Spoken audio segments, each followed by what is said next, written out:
Hey Dar, how are you? All right, this is your dashboard that you will see when you pull up your big ideas math. So I'm going to take you through this, but I will tell you the site is still having problems. But at least you'll be able to see how to do the lessons. So the first thing you want to do is find new ID or new assignments. Click on your new assignments. It'll give you the option for practice or assessment or even benchmark. I use the first two. So I'm going to click on practice because that's what I want to assign now. Over here, the first two I don't do anything with. The third one, chapter, I'll go in and find the chapter that we're working on, which is 12. The lesson that I want to assign, which is 12.3. And then here they are. So now I have to go in and I have to assign both. So I'm going to click on assign. I want to select all of my students. If there are some students, like I have a couple of Mrs. Bertolino's class, I could unclick them, all right, if they're not in there.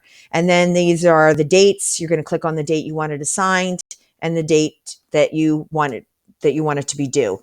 If you go in and do this on the weekend and you assigned it for a Monday, don't be alarmed if you don't see it. It won't pop up until Monday.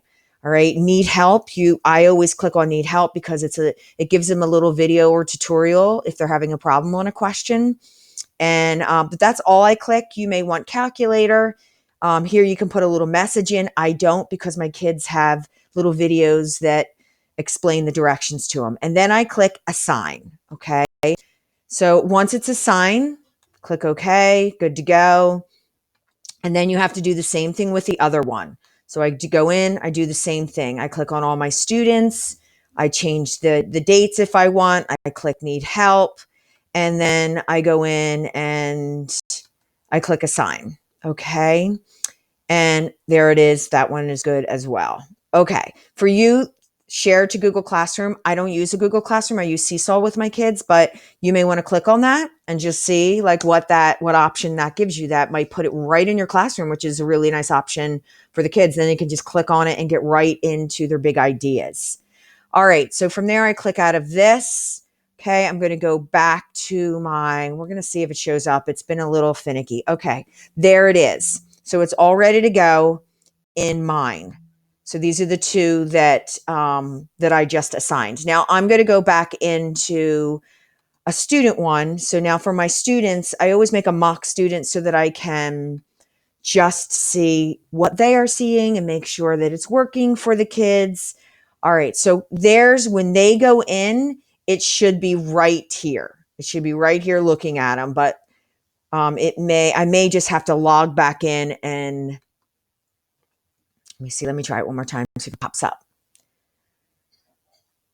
I may have to log, oh, okay, there it is. So now this is what it looks like this put me right back into mine. Okay. But when the kids log in, their assignments will be sitting there waiting for them. All right. I'm going to just go in and just see one more time so you can see it from the kids' view. But normally it sits right there. So when they log in, there are their assignments. They can go in, finish them, they hit submit, and it's all good. Okay. It's that easy.